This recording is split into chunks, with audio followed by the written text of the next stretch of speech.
We went on ideabrowser.com and took on one of the toughest ideas that we could find, building a head-to-head competitive vibe coding arena that can be streamed to a live audience. Not gonna lie, it was a very tough build, and in this episode you will see how we 1. Broke down the idea and co-created the development plan with AI agents. 2. How we recruited and delegated work to multiple AI agents to make this happen. And 3. What the end product actually looked like. And trust me, even we were surprised. All right, what are we gonna do today, Labib? Yeah, what are we gonna build today? No, the answer is same thing we build every night. Try and take over the world. Same thing we build every night. Try to get noticed by Greg Eisenberg. Yeah. That's funny. Okay, I'm going to leave that in. Today's idea from ideabrowser.com is, and I know this is going to excite you because you are a gamer / Wow. This has got to do with vibe coding as well. So competitive vibe coding arena streamed to a live audience. Millions of people watch strangers play chess on Twitch. They watch Sudoku, video games, speedruns, and escape rooms in real life. Programming is harder and higher stakes than any of them, but the format has never been designed for an audience. Coding is still waiting on its esports boom. Killswitch, that's the name of the company. Yeah. Dude, this is a crazy idea. This is cool as hell. Killswitch is a live competitive coding platform where developers battle in real time while thousands watch, vote, and shape what happens next. 4 contestants share split screens showing their editors' thought process and test outputs. The audience votes on difficulty modifiers, bonus objectives, and time constraints through chat commands. An AI overlay explains key decisions as they happen so non-coders can follow the logic. I like that. Rounds end with live compile, and then and the chat knows who won before the contestants do. Run the first tournaments before building customer infrastructure. Stream on Twitch and YouTube with split screens and chat-driven voting. Pull challenges from existing libraries. Invite code content creators to compete in the first 4 events. Their viewers come with them. The metric that matters is retention through the middle of the match. Yeah, I agree. Where async competitions lose attention. If average watch time falls below 15 minutes, the pacing needs reworking before investing in production tooling. Okay, that's more later on. Sponsorship is the engine, right? Tech companies spending 6 figures on developer conferences can reach the same audience for a fraction of the cost. I like it. A sponsored Killswitch tournament delivers a measurable engagement without conference booth. Charge $5,000 to $50,000 per event based on the audience size. Viewers pay $10 a month for AI replay analysis in exclusive tournaments. Okay, you get the idea. And yeah, this is like a competitive live streaming hackathon. Yeah, exactly. And here's some more info on the searches and stuff like that. And this is the search for, what is it? AI-powered coding assistant. That's the search. AI for coding, AI copilot. Okay, so not necessarily like AI esports, but I think this is something I would watch for sure. Because I like seeing people work and build things. What do you think? You want to build this?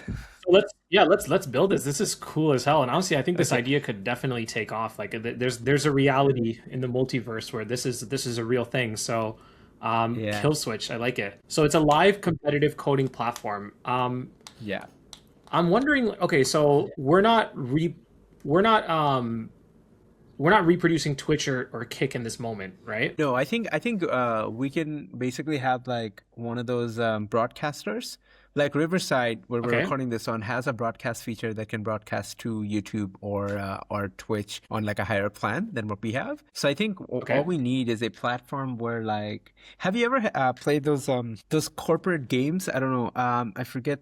Like we used to have basically these like games on our company where anyone could log in with a link, and then like we would all do a quiz together and leaders would show up on the screens. I think we need to build a platform which could support like 4 terminals together, or like 4 like coding agents, or maybe the coding agents could even be on people's computers, and like it can be just like broadcasted into one place where people can watch. So we can either do like a coding agent on a web platform where people log in, like Replit, or we can do maybe a screen sharing platform, or maybe like I don't know. I'll leave that tech up to you. Like what's best to build on this thing, because with the coding agent build we can also have like limits and I don't know on tokens or anything.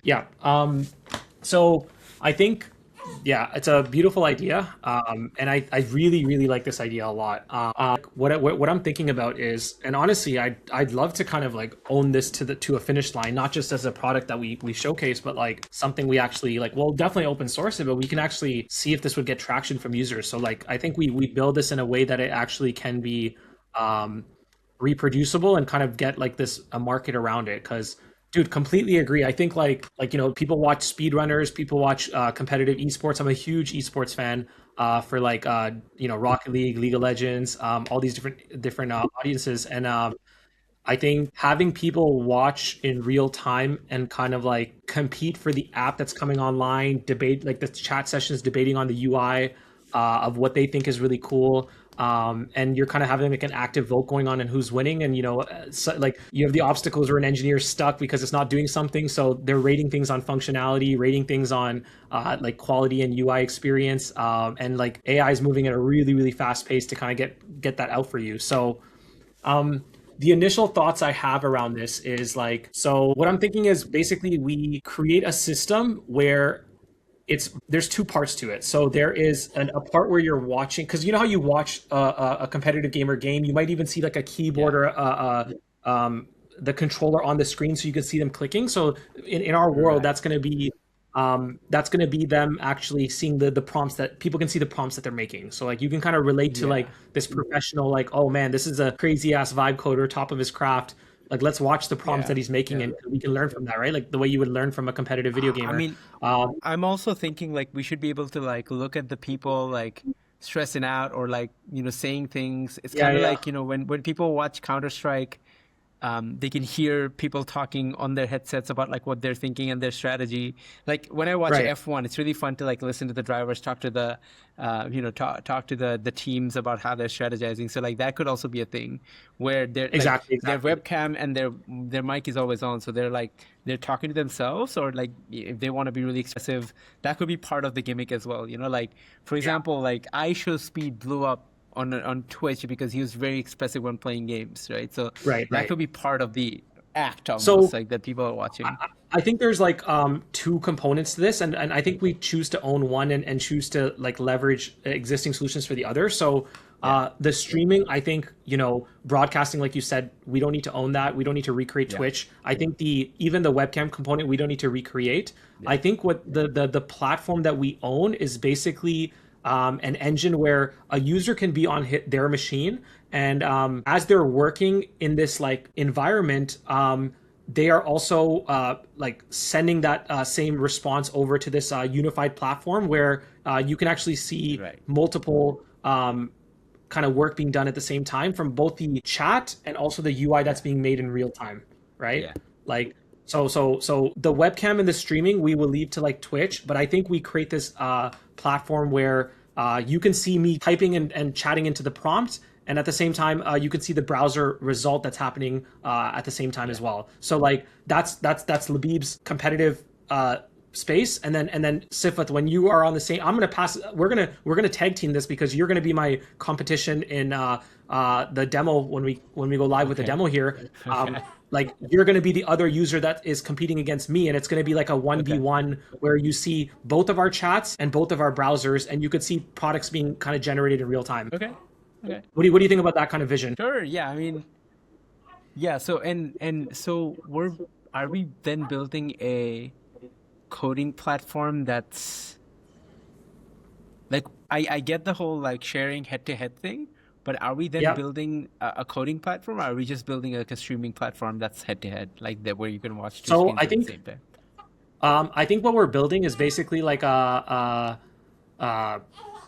do you call it? I think what we're doing is basically like it's a platform where as you are typing prompts and receiving responses from Claude or Codex, that's being streamed onto this platform, and also the browser result is being streamed onto the platform. And in the platform, anyone can go into like the spot you're at, and they can see in real time your prompt typing, the response from the agents, multiple agents that you're probably talking to, and also seeing the browser kind of change in real time as the user's developing. And then I see yours at the same time too. So like, for example, in this platform, you're going to see me and you talking to the agents, and as the agents are conducting work, the browser, you're going to see our browsers update and render in real time. Yeah.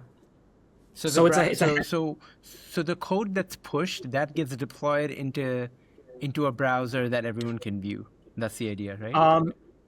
We're thinking even more real time than that. As I'm typing on the browser, you're seeing me type the prompt and enter it, just the way you would see a competitive video gamer, make mistakes in a game. I might backspace the prompts because I'm live right now.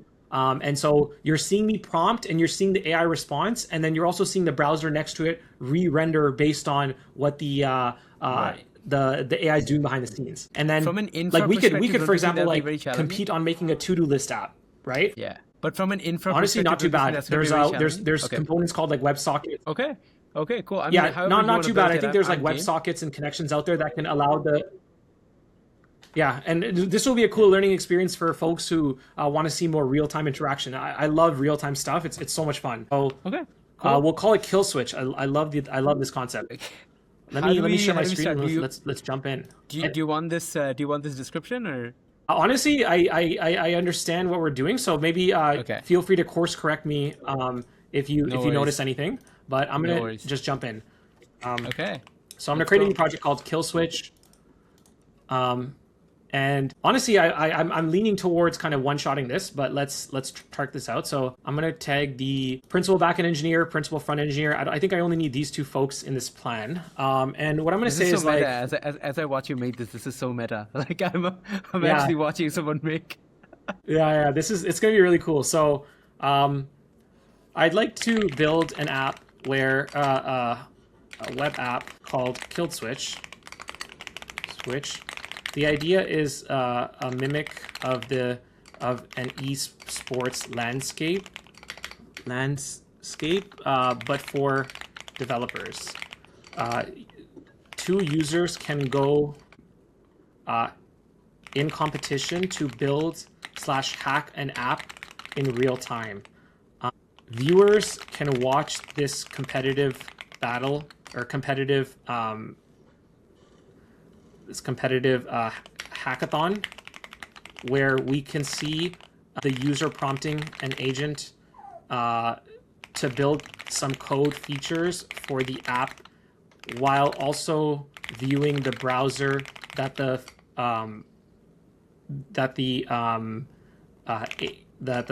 app is rendering.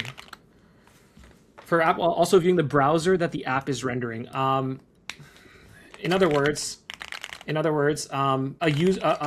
competitor will be prompting an agent to build an app, and we will see both the typing responses from the agent and the real-time rendering of the product that is being made. Okay, this web app will allow two users to get on the platform, not log in, but like get on the platform, and connect, and be able to stream their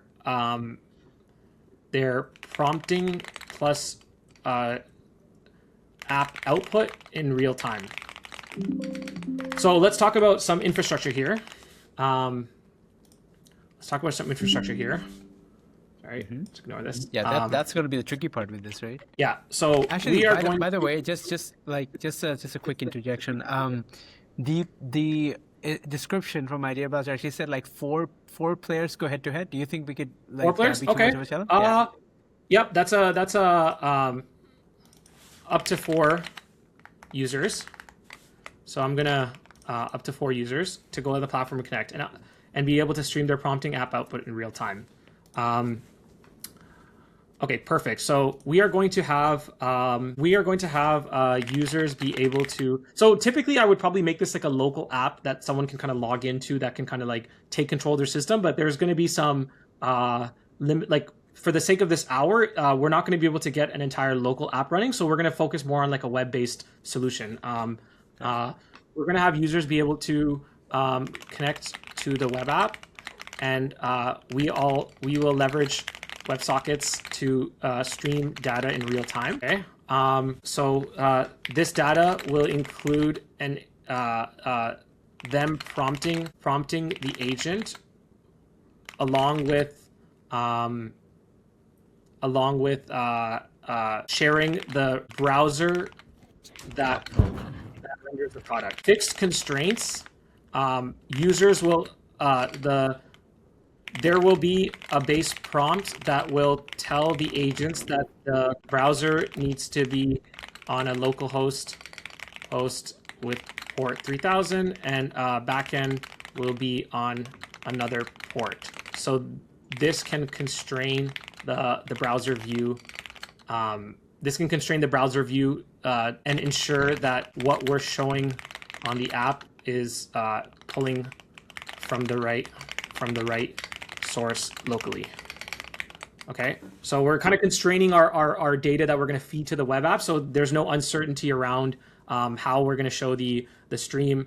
The only point of uncertainty I have right now is with Claude and how Claude is going to like how we're going to stream a thing on Claude. But I'm thinking, so the idea I have, you're on a Windows or a Mac? I'm on a Mac. You're on a Mac? Okay. So I'm actually thinking this is going to be a bit ambitious here, but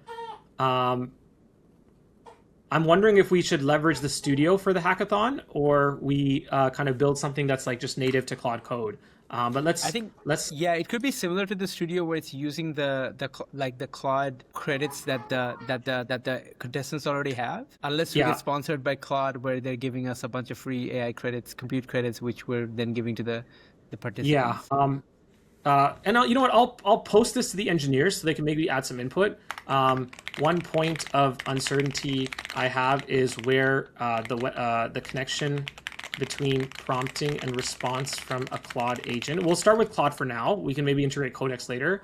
Prompting and response from a Claude agent will be streamed to the app, and similarly the same aspect for the web app rendering that would refresh in real time. Cool. So let me post this to the plan. I'm curious what the engineers have to say about this. The other thing that I just want to mention on the plan is the audience interaction features, right? Like, you're talking about the audience feature. So this is where I was thinking, like, if we had a centralized location where all of this information kind of funnels in, and we build a landscape for the prompting, the streaming of the conversation, and also the rendering of the app that's happening in real time, I think that can actually just be streamed on top of Twitch or Kick and have the conversations there. And maybe we even add a webcam component where we show our faces or on the app as well. So basically, like, Killswitch does the platform for the competitive infrastructure for being able to like have a vibe coder kind of build something in real time, but then the actual streaming to the audience can just be done on Twitch or Kick using that information. That platform's feature. Like, okay, so if they're voting or commenting and stuff, that's just a Twitch thing. We can later have like a integration with Twitch where other cool stuff happens, but I think for now, as an MVP, we could build that. Yeah, exactly. Cool. So talking to the platform engineer, they're starting to respond to this conversation. Let me see what they're saying. So platform standing by. Perfect. So the front-end engineer kind of already like gave me the answer to what we were talking about. They're saying the localhost 3000 view can be surfaced as a sandbox iframe with WebSocket-driven reload pings. That's for perfect. Us non-tech commoners, could you explain that like in like a little?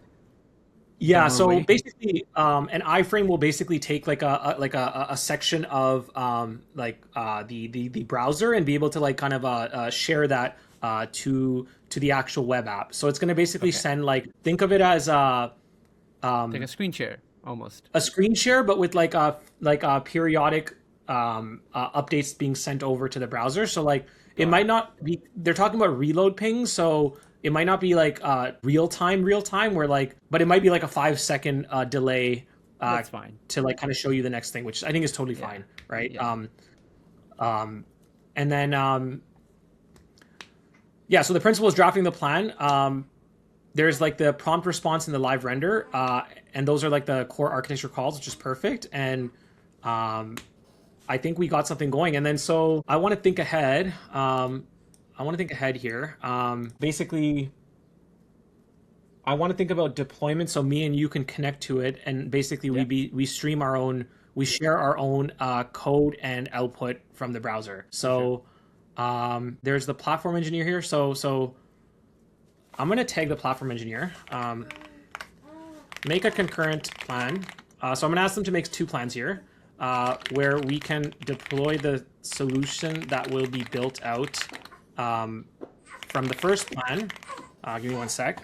I got a plan here that's got made, but I'm going to make a concurrent plan where we can deploy the solution that we built on the first plan to AWS, so that me and my friend can both actually try it out live with our local local prompting app rendering can display on this live browser, live app.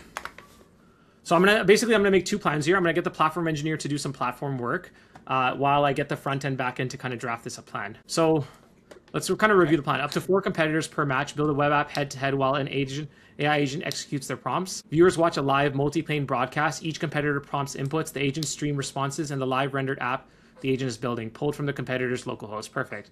Prompt. Response loop in the rendered preview update in real time with sub 2 second perceived latency under nominal conditions. Perfect. So this is where you were asking the question earlier. If we're going to send updates to the browser for the app, like it's going to be 2 second intervals. Match has a clear life cycle. So lobby live ended with a fixed wall. So one aspect is like basically like voting and who wins. Like I'm wondering if we should like incorporate that or we leave that to Twitch. If we incorporate that, like, no, already do the broadcast. We don't have a feature where people can, like, watchers can log in yet, right? Or we haven't built that. So that's going to be included in it. So basically, like that live app browser, people are going to be able to log in and see things happening from both sides in real time. Okay. That's just a couple of simple features like upvotes, likes, maybe like polls and stuff like that, and see what it comes back with. Yeah, and I think upvotes, likes. I'm thinking, why don't we implement the user interactions as a phase 2? I think let's get the fundamental framework built out, the scaffolding of the infrastructure built out, and then we can kind of start throwing stuff on top, because I completely agree. Like we might not even need Twitch or Kick to do any of that, because technically speaking, like let's say me and you are in competition, we just tell people, hey, we're going live, go to this app, you can see a chat box, you can see us both kind of competing in real time. Like it can kind of just like, we can abstract away the need for Twitch if we build it properly. So yeah, let me continue. You want to build this and see like how much traction it gets. Like 1 match per session. V1, the system should be shaped so future V2 can add scoring, judging, tournament brackets without a rewire. Perfect. So I kind of like it. Let's start simple, because it is a complex build. So we start simple with just getting scaffolding, and then we can start implementing it. Non-goals, tournament bracket scoring, judging, prize, monetization, betting, viewer chat. So this is what you were talking about: reactions, social features. Let's kind of keep this simple for now. Mobile clients, no mobile clients. Match, record, playing, self-service, multi-tenant, and then. Okay, so system overview. So match orchestration, REST database, match lifecycle, lobby start, end transitions, perfect. WebSocket hub per match with slot filtering, prompt response preview, Claude proxy. The only place that holds the Anthropic API key, receives prompts from competitors CLI, calls the Anthropic backend system. I want to add a section here where basically say so Claude proxy, the only place that holds the Anthropic API key, receives prompts from competitors CLI, calls the Anthropic. Message streaming API with the backend. So I'll basically say I want to ensure we use the Claude option. Okay. And this is your product plan. You're just commenting on it, and then the agents are also in conversation with you here. Yeah, exactly. So the agents are also talking here, and I don't have to go through the comments, because they're just kind of like hashing it out together to get a good output, which is perfect, because I need multiple opinions on some of this stuff. I mean, the thing that happens to me a lot when I'm like coding on Claude Code is, I submit a plan, but then I'm like, maybe we should have thought about that a little bit more. And that's exactly what you're doing right now. You're just commenting and getting the agents involved in co-creating the build plan before we press build. Exactly. Okay. And then the kill switch app, the competitor CLI open a single WebSocket. reverse HTTP tunnel. So this is good. I'm gonna say let's use AWS integration to build integration to wire this under our. So I'm gonna deploy this to our Bon Echo domain. So it can be live. Integration to wire this under our Bon Echo domain. And use Terraform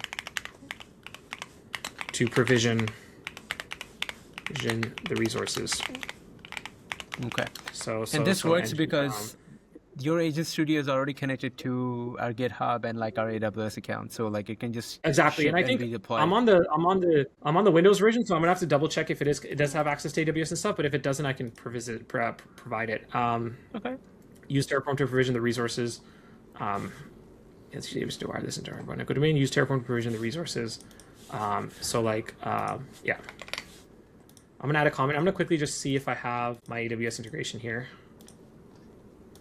GitHub's connected, AWS connected, perfect. So it should work. So okay, so let's go back to this plan. Good, kill switch CLI, connect. Oh, perfect. Competitor's machine responsibilities, slot, bootstrap, host a small prompt UI. That competitor execute Kaku tools to the workspace directory sandbox. And then reverse proxies localhost over the WebSocket tunnel. Okay. Server. So I want to add a comment here, like use cloud subscription. I think I already mentioned that, but SDK. Okay, so I'm asking to basically not use an API key because those tokens are expensive, but instead like use Cloud Code SDK, which is like a layer that it's built on top of Claude Code, and they encourage this to basically build apps with their Claude Code subscription. So I'm basically saying let's circumvent the API key and let's just use the subscription. So this is the participants who join in, they can use their Claude subscription and then just like participate. Exactly. Give me one sec. So far this looks good. Other than the Claude stuff, I think this all looks good. Constraint enforcement. So I'm gonna go submit this for revision. And now they're gonna go and review this. Nice. And then, sorry, I'm just like feeding my baby at the same time. So that's okay. I'm actually thinking of thumbnail ideas of how we can incorporate your baby for this. Like it's so easy to code now that you could be feeding your baby and then still be making like world-class apps that make money. Yeah, I mean, thank God Claude's here because I have a beautiful distraction right here. Claude's doing the heavy lifting for me now, but now I just need Claude to be able to feed my baby as well. So yeah, I'm gonna review. Right? Okay, so read through the plan. Solid left 7 comments. So I'm curious what the platform engineer is doing. Happy to own the platform plan, slice covering, tunnel. Okay. Okay. So currently the plan's in review. What I'm thinking is basically I really like the way that they were approaching this. So once the new plan is generated, I'm gonna go kick off the build. And honestly, we could probably just take like a 30-minute break, 40-minute break, and come back with a bunch of work done. One quick question, Libby, before we shoot off is, so first you did is you created a new project inside the Agent Studio. You created a plan, and then you did something with the plan after having it be built. You did something with the you did something along the lines of redoing the plan. Like what was that? So can you elaborate on basically, when myself and a bunch of agents comment on the plan, the engineer takes that all into feedback, and then I click submit for review again, and they basically will create a new plan with all of that feedback in consideration. Okay, so they haven't started building until you do that, and until you actually press build, like which you're going to do now, I'm guessing. Exactly. So I'm actually waiting for the new plan to be generated. You can see the principal backend engineers working on this plan, but once they finish working, there's going to be a new plan, and then we'll be able to hit build on that. And I'll do a quick review on the plan just to make sure it looks good again. There's nothing else alarming there. I think plan mode is amazing, even if you're using Cursor, Claude, the Studio. Like usually, if you have like a medium-sized scope ticket or greater, like if you're even building a full stack app, like you really want to kind of have a solid plan in place so they go and build the right things.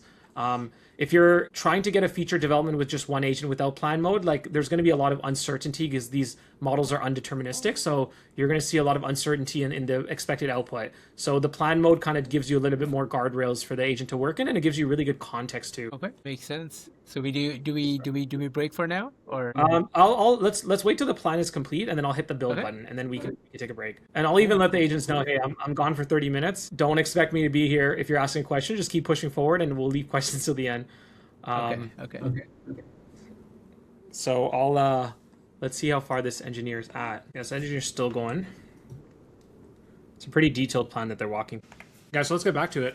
Yeah, basically it seems like 3 tickets got made from this execution.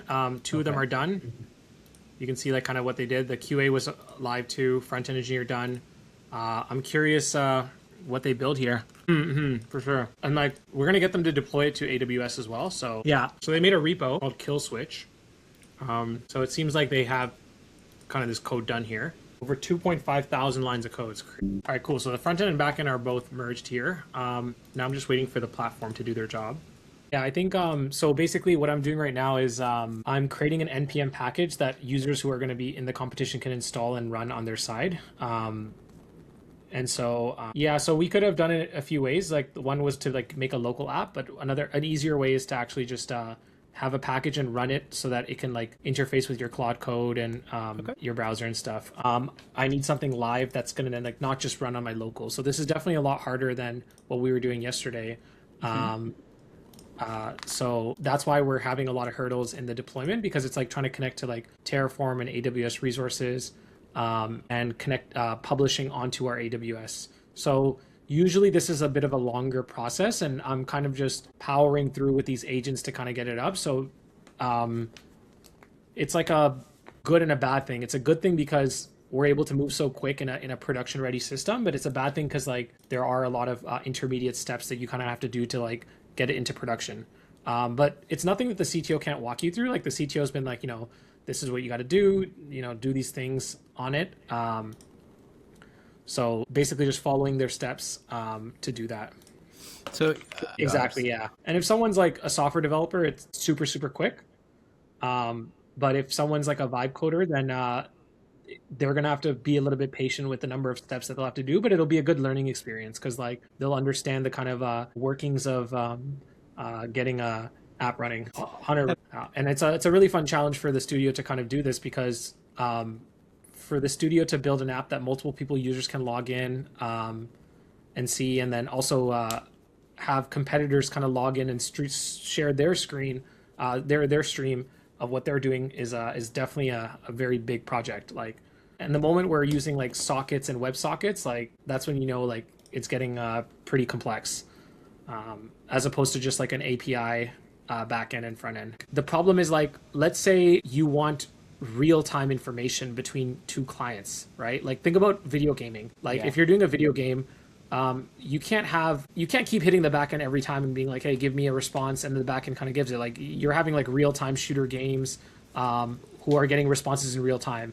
So the way real-time responses work is, and in our case too, like a user's gonna be typing on Kill Switch, and we got to see the typing happening in real time. I don't want to have like a 10-second delay to kind of pull the backend to give me a response every 10 seconds. Like that would be very bad. Yeah. So the way we solve that problem is with sockets, and a socket is basically an active connection between the front end and the back end. And anytime there's a change in either states, they send a message to each other in real time. And in this case, like we had to build one out for our client. So that's where things are kind of be taken to the next level. But honestly, I barely had to do any of that work. Like the studio just actually went ahead and did it for us. So it's a matter of just like, I think the biggest hurdle so far has actually been the deployment of getting it live, which for any type of server that you're going to be spinning up for production state, like it's gonna take some time. Like I'm gonna ask the team. So I'm gonna ask it to basically trigger the deploy for the backend now. So let's see. So platform engineer's design is being tasked to push the server.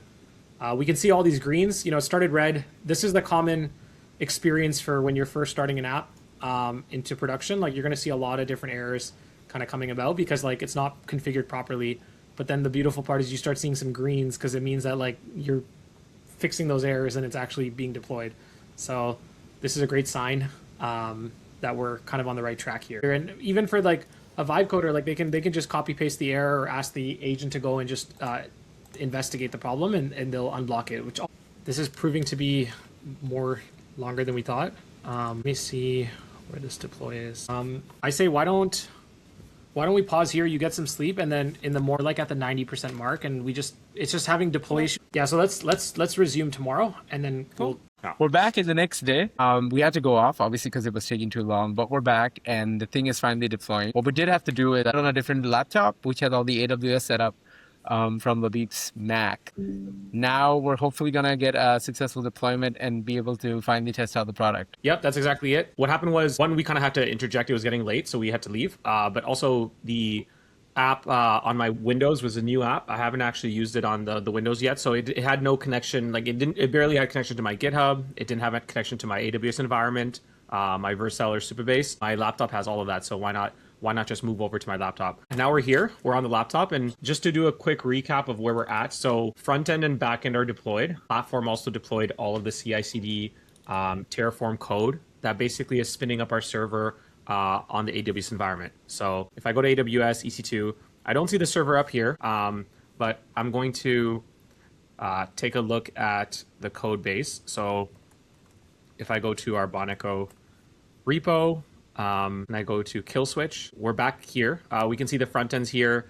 The Docker containers are here. The infrastructure code is here, and we have actions. Actions are what's being triggered to deploy stuff to the environment. So we know for sure that the front end is deployed. There's a number of workflow steps that the AIs have created, the agent teams have created. So we can kind of see that in action here. So I'm gonna continue talking to our engineer here. So I was like, hey, I'm back on a Mac now. Here's our AWS environment.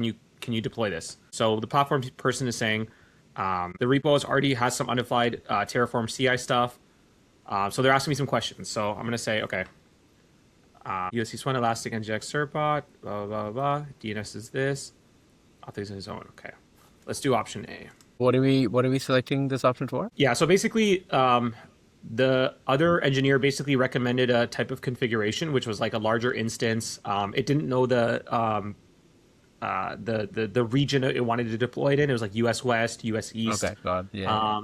And it was like all these configurations it was confused on. So it came up with some, but I wasn't necessarily happy with the ones they came up with. So I'm like, hey, look at our ecosystem and follow a similar design pattern with like deploying it on US East, making it a small instance because it's just going to be us two using it to start, and kind of live in the space that we're already working with. Yeah, and would you say like for users doing this, it would just make sense to choose the region that you're expecting most of your users to come from, right? Usually. Exactly. Yeah, exactly. And also, there's this concept called like availability zones. So the idea is like you can actually have instances in separate regions that can hit different servers that serve the same code or the same backend. So you could have one in West, East, Asia, Africa, and they'll serve the same one. Yeah, and that's usually like this is an AWS feature, right? Where it can let you deploy anywhere. Because I think with things like Supabase or like I've used Railway a lot, where you can only deploy it, you have to like kind of pick a zone that you deploy it in. And then what I've used it, usually what I've done is I've deployed it in like wherever I think most of my users are going to come from. But to speed it up for other reasons, I've implemented Cloudflare. Would you say that's that's a pretty decent strategy for like a beginner like myself? Yep, exactly. I mean, that's a great strategy. Like Cloudflare is great for kind of like extending your reach of like whatever zone that you're trying to target. Yeah. Exactly. Yeah, that's a good solid approach. Like I basically had ChatGPT recommend me this and also walk me through the Cloudflare setup when I was first setting up my website. It definitely like gets a little bit into the complex space of things. So the platform engineer basically set up a plan. I think the other platform engineer on my computer was kind of going off a different direction, and I was kind of like pushing really through. So I was hoping to kind of like get it done in one shot. But then now this platform engineer is like, hey, let's figure this out again. So deploy, like the goals are deploying the server into the instance accessible at this URL, mirror the pattern, small instance, Elastic, Nginx, ECR. That's all great. I'm just gonna add a comment saying this all sounds good. Let's make sure the app functionality that we are trying to accomplish is still preserved. I I don't want any config changes that change the behavior or expected outcome of what we are trying to achieve. Okay, so I just want to give them like a little call out so they're not just like building something and later it doesn't plug in. So non-goals, no auto scaling group, perfect. Let's say so they're trying to recreate the front end in a different way. And I think it's part my fault because I asked them to kind of follow another design pattern. So I'm just going to tell them like, hold on, it's already there, it's already running. Let's keep it as is. And functional and running. So we can rework some of the Nginx goals. So I'm basically saying like, okay, let's rework our goals. It's kind of my fault because I asked them to do something and I'm kind of going back on my own word here. But I'm saying let's rework some of these goals. Instead of have the backend standalone. No staging environment, single prod deployment, no managed database, battery SQL, that's totally fine. An engineer in the backend engineer, and I'll be like, hey, can you go over our kill switch repo app? Can you walk me through how it's currently run and how a user can use it to compete? So I'm basically asking them to give me a tutorial. I could probably go through the documentation and do that there, but I'm like, just give me a tutorial. And I also want them to give me a high level summary of like, what they built. So I actually, Sifa, I actually want to compete with you. Once the kill switch app is live, I want us to basically create a very small project and we both just kind of like talk to our own clods in the kill switch app. I want to see your work in real time and I want you to see my work in real time. Oh God, I don't know. I feel like I want to see your prompt engineering skills, And I'm gonna do a quick high level review of what these folks are saying about the app. So they kind of walked me through everything that was built, and yesterday I wasn't able to kind of go through it properly. So I'm gonna kind of like really just get an understanding of this. Dude, this is cool. So they've actually built the entire way you can join as a competitor, join as an owner, start the match.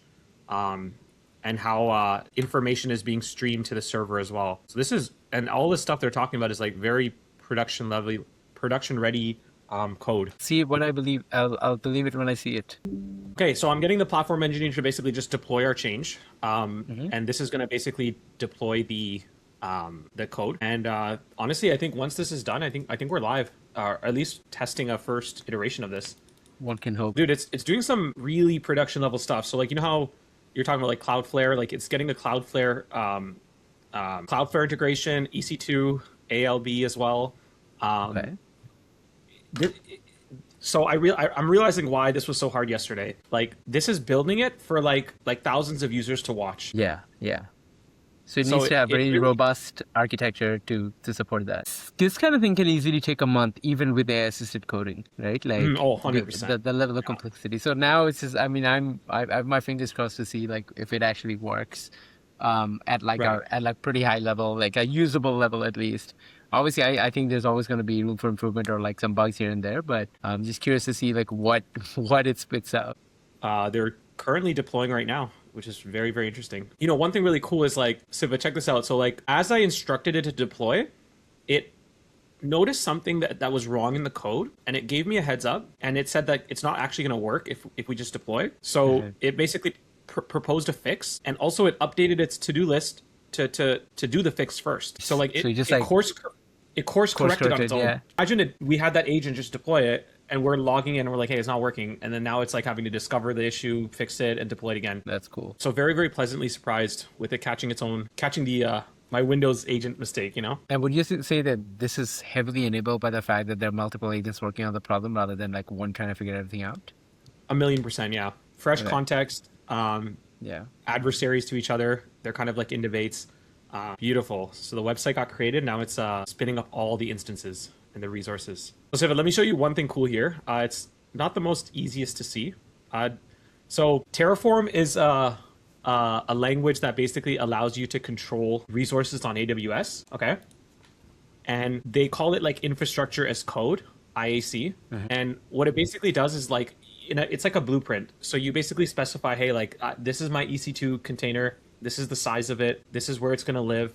And this is the volume or the data space it's going to have. And when you hit Terraform apply, it actually goes on AWS and starts spinning everything up. So you're never having to like go on AWS and like click like create instance or create this, create that. Like the Terraform code is just going to start putting everything live. Now in the engineering world, this is both a very exciting but also very scary thing, because it's like you can actually see like it created this, and these are all things that cost money. So it created this, and you're just like, one, you're hoping like it creates it fine without anything crashing, and two, you're also like, it's kind of cool to see like, creation complete, all of these things, and you can kind of see all of the things that just got made, and it's going to report back what it did. So it's cool. So all of those things on AWS just got made, and I'm going to kind of check this. Oh, dude, it's up.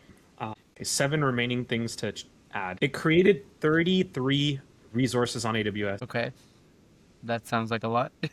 Yeah. So RIP our AWS bill, but like, we'll try to turn these things off. For science. For science, exactly. So I'm creating another chat with a front-end engineer, and I'm basically asking them, like, what is the theme of our Kill Switch app? Because I'm wondering if they made it a more gamified approach. Is it more like kind of just structural?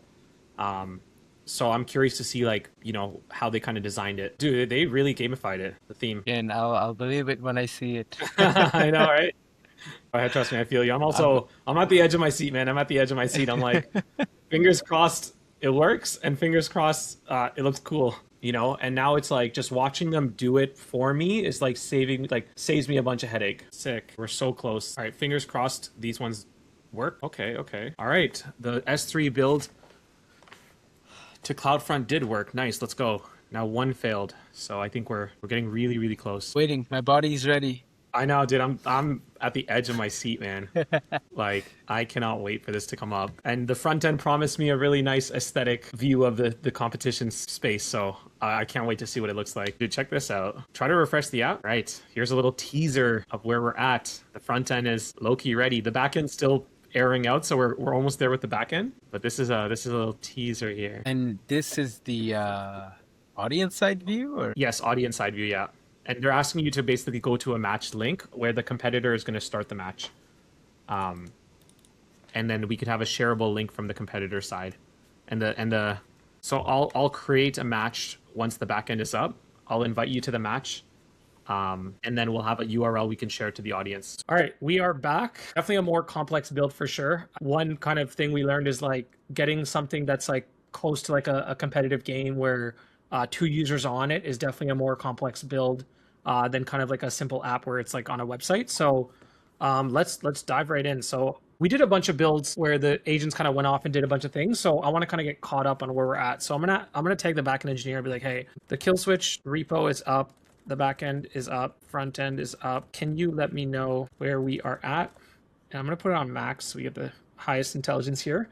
And can you give me instructions on how me and my friend can compete in the app? A quick question on the Max things. Is it kind of like asking you to use Cloud Opus? So typically standard new tasks will call Sonnet, and you could actually configure the model here depending on what you want. Here you can, like I'm using Opus for the engineers by default, but a task will override that and use Sonnet if it's like a very straightforward thing. But sometimes you can choose Max to call Opus as well. So, all right, let's take a look.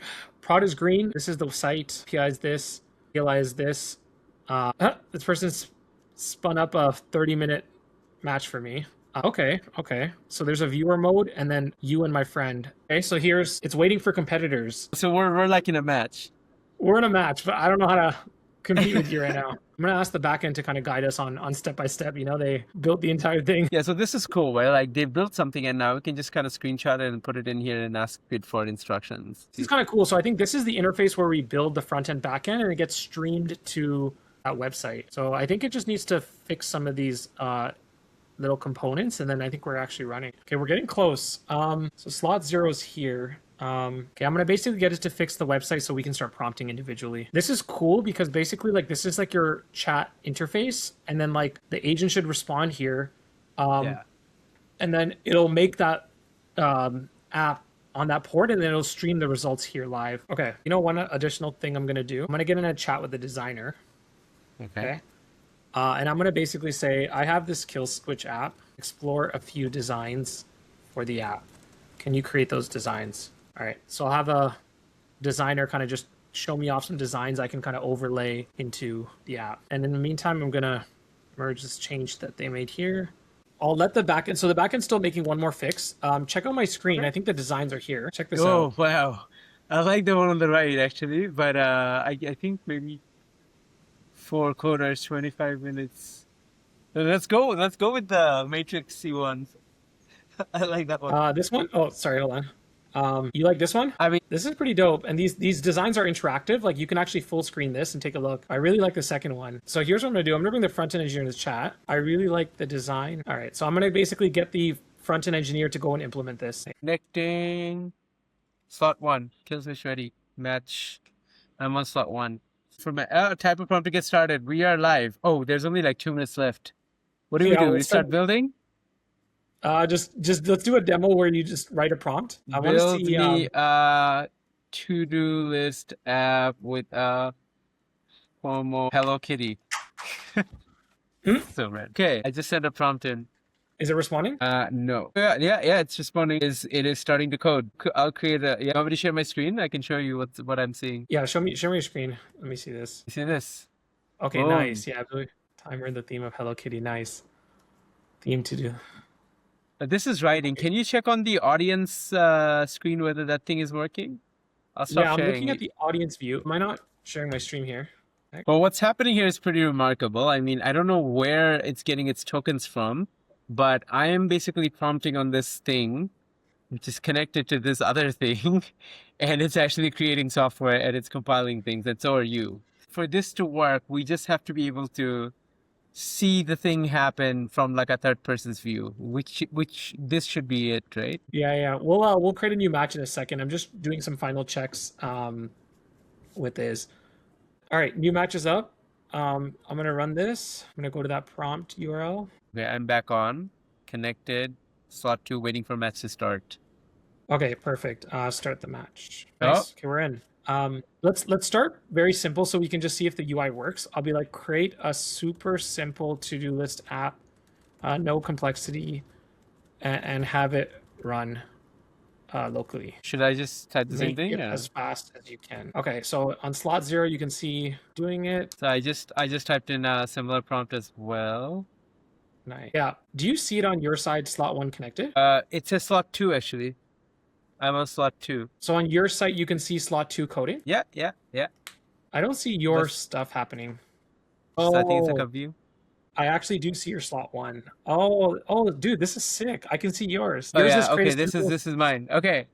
Oh, that's crazy. Okay. So what we have here is I'm coding on my machine, like I'm prompting on my machine. You are prompting on your machine, and we have a web platform where people can switch screens, almost like a live TV broadcast, and see our code generators coding. Now I wonder. Okay, now I wonder how. I don't know if this has been built yet. Like, let's say we want to see on the dev server, like what each of our prompts have been. I mean, if we can do that, I'd call this a win. So I think the moment the agent turns the server on, or sorry, the app on, we'll be able to see it.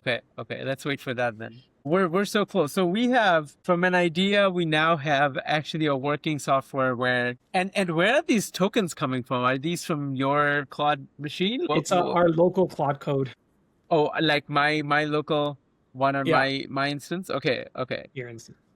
So just FYI, we're both on max plans. I think you're on the max 20x. I'm on the max 5x. Yeah.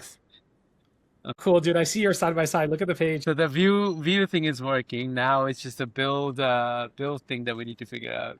It's almost like we're always like building the bridge while we're on it. Like we're just yeah. On the bridge.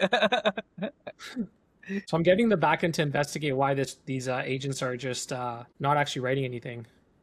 This is so cool, dude. I don't think I've ever seen anything like this before. Yeah, so basically it was using a deprecated Claude model, and that's why the edits were all failing. So it keeps trying it again and again. So do you want to cancel your terminal? So yeah, merging the code, the designer and the front end ended up building out the new layout. So the left side is your prompt. Yeah. And the right side's like a dev server or something? That's going to be the app that you're going to see live. So I'm going to be like, can you make a very simple to-do list app and run it? Dude, look at that thing. This is crazy, dude. Dude, I just want to see the tunnel run. Yeah. So mine is thinking now. I think I just gave it a prompt as well. Bash commands running. Okay, yeah, we're working. I can see your Yeah, commands running. head to head. Let's go. We're coding. You're on the left, I'm on the right. I love it. So mine is mine is built as well. It's on the local host. Yeah, dude, mine's nicer. I'll believe it when I see it. So I think we need, like, the next prompt would be like it needs to be able to host and deploy what we've made. So it And needs to then be able view it. to, yeah, well, I think first we need to see it side by side, right? So I think like it just says awaiting tunnel, so I want to see what the backend has to say about the tunnel thing. Yeah, I just created a task on my to-do list. It's called Kick Flamim Sass. All right, my task is win. Check mark. It's over, buddy. I think we truly win together if we could see the app on Yeah, the right. we could see the app on the live dev server, whatever we call it. Oh, this is the observer link.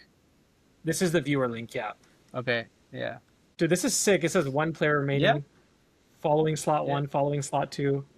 We're so close. Dude, getting a socket connection between both of us, that was a challenge. Don't anything yet. We're going to create a new match, okay? I'm just waiting for the preview part to now show us. So I can see your app in real time, and, you know, if it's better than mine, I might have to do something about it. Oh, yeah, start prompting. I wonder what port it's trying to steal it from. App is ready, bro. Okay, do this for your... Do I ask it to host it on something else? Yeah, I'm going to send you a prompt. Wait, that prompt was for the terminal or for... It was for the... not for the terminal, it was to... For the game, like kill switch, for kill switch. Yeah, assets will be now served with the relative paths. It's stopped working. I mean, it's done working. I'm trying to see. I still don't see your app. I don't see my app either. So the main issue right now is like our screens are white, so I can't see your app, and you can't. First app that shows up wins. But I'm asking the agent to fix it because I think there's a issue in the. What should we prompt it when we compete? Anything, to be honest. Like what are we? Because if it's updating in real time, simple? I feel like a to-do list app is kind of simple. Like what are we competing with? I think like a Pomodoro timer, or like that. Like an app that's a timer that counts down and does something crazy at the end? A Pomodoro timer that you can customize to your own aesthetic. I don't know. Like where you can pick a color and like it goes with your desk and whatnot. So when it shows up on your screen, it looks pretty. Oh, that's cool. Okay. Yeah. Customizable Pomodoro timer. Like. Okay. Customizable Pomodoro timer. Okay. Customizable in what way? Like colors and themes so that you can match it to your aesthetic. Okay, and then we can actually ask the chat whose app is the best. Yeah. Run this command, Control C out of your command, and run this. And then this is the viewer mode. So this is gonna give me a new prompt link. Okay, prompt. So get out of the old one. Okay. I mean, there's a error message coming up now, so I'm guessing it's this is now working. Wait, what's the error message? On the place where it's supposed to show our live app, there's an error message, which I think is the right thing, that because there's nothing there right now. Oh, you know yes. What I mean? Yeah. So in 4 minutes when we deploy it, and I'll be like, we are in the match. Dude, check it out. Yo, good fight, buddy. Good fight. Oh, wait. Maybe I need to refresh. Man, come on, yo. Hello world. Welcome to the void. My colors are changing too. Okay. I'm gonna prompt the same thing again. And is yours working on localhost 3000? Go to localhost 3000. I just refreshed and reprompted. Okay. Well, so far I'm winning. The real win will be if mine works as well. So it's running, but I can't see it on the thingy. Localhost 3000. Can I change the port? What does your terminal say which port it's on? 3000. But it's like when I go to 3000, it doesn't, like, there's nothing there. So tell the agent to run it on port 3000. Run it on. It says the page is live at port 3000, but it's like it's not there. Okay, give it 1 second. By the way, refresh the page on the viewer mode. Yeah, mine says error because you rigged the software, bro. Deploys are almost done. Oh, dude, it's working now. Refresh it Oh, again. it's okay. Yeah, yeah. But That's I don't sick. see it on my end though. That's okay. As long as it's connected. It might be connecting to a different port for you. Can you start the match Grant, again?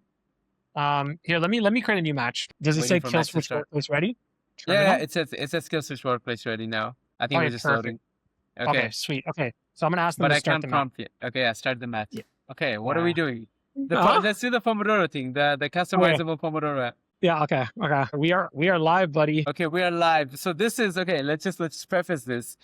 Yeah. We have just created a live vibe coding esports streaming service where people can watch me and Labib vibe code against each other live, and you can see the prompts that we're putting in at the bottom, and on top you can see whatever's on our dev server, whatever is building, and then the audience can vote who wins.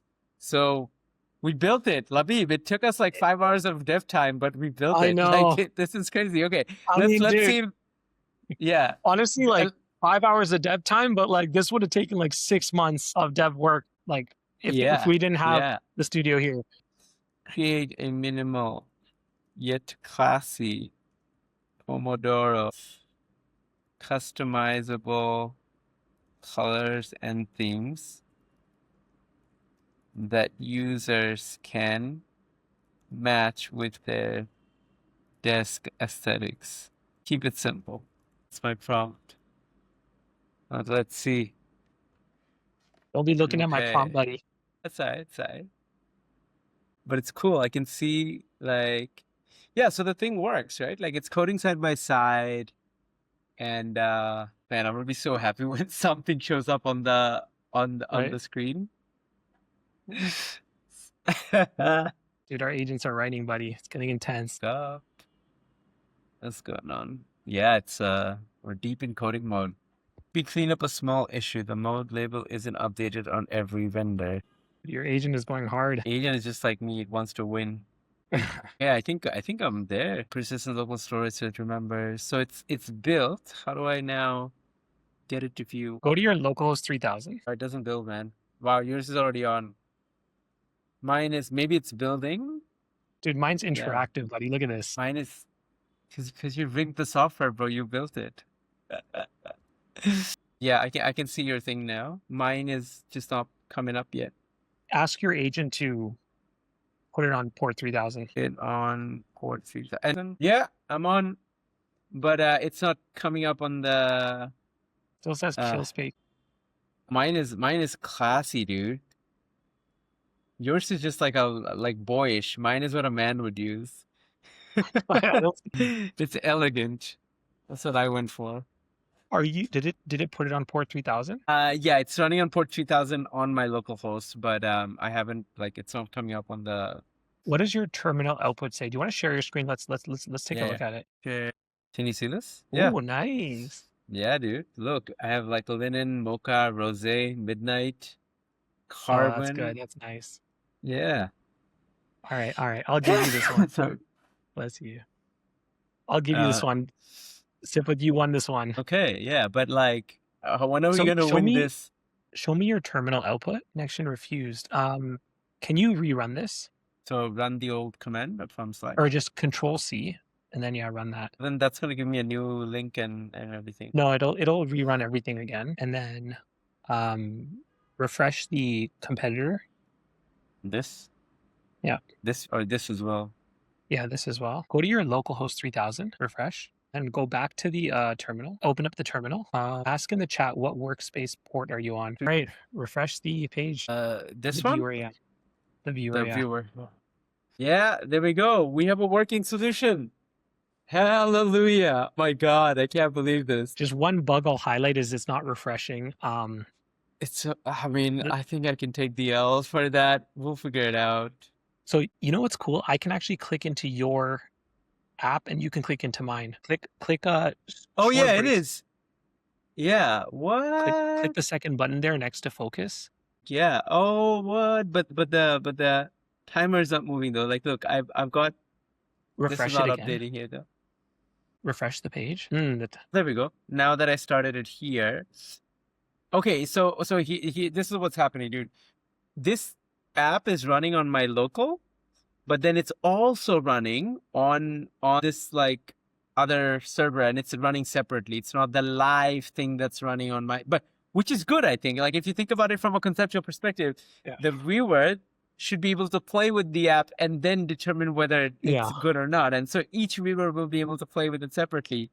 We have a working solution from ideabrowser.com. We did it. Labib, this is pretty sick. Okay, so I think we're gonna wrap up the episode here, but if anyone wants to play with the code, can we put this up on GitHub? I'm gonna fix the refresh page where it's not refreshing as we don't worry. I think just put it up and like people will fix it themselves. Yeah, and they can use it. So I kind of want to summarize everything, right? So this was a very tough build. What we did first was we put the plan, we used plan mode on the Agent Studio using Claude Code to sort of help us plan it out. And then we commented on it, we iterated, and we had an architecture doc. Then we built it. The building took about 2 hours-ish. But then the main challenge was really deployment. And so the thing that we picked up during this process was the deployment. Like we probably need on the Agent Studio like a deployment agent that can sort of like it looks like you understand DevOps quite well, but like someone like me who's a vibe coder may not really understand DevOps the same way that you do. And so there was a lot of prompts like you talked about Terraform and Docker and stuff that you were able to figure out, and I would probably get stuck at that. So that's something for us to build. To be honest, we built something really complex, which would have taken about 6 months to build, really, like in a pre-AI world, and we put it together. Man, like if we didn't have as much work as we do, I would pursue this idea and actually try to build it. But let's open source it. Let's see if anyone wants to play with it. Do give us some credits and street cred, and yeah, we'll come back on the next episode and build some. Labib, any final thoughts from you? No final thoughts. I think it's dude, it's a freaking sick idea, and the fact that we can kind of. One thing I loved the most was like watching you vibe code in real time. That was like the most coolest thing I've ever seen, and like seeing your agent respond. Yeah, it was amazing. And I think also, about like, go on. Oh, the last thing was like I love just like calling the designer and just being like, all right, give me that design, you know? Yeah. I mean, like while I was building this, my mind went to so many different places, right? Like we watch competitive gaming obviously live, like when people are playing head to head, but there's so many like when The Last of Us, that game came out, people were just watching runs of people playing it on YouTube, like long 5-hour videos of playing. And like, I would love to see like people who are further down in the vibe coding journey or like AI assisted coding journey, and would love to see them code an app from scratch and how they're building it, right? So like, this is a big market where, we can build a Twitch for vibe coders. There's definitely a market for this year. Like I'm really excited for this space. Yeah. I'd love to see something like this pop up. Cool. Awesome. Greg Eisenberg, get us on your podcast, and we'll keep trying until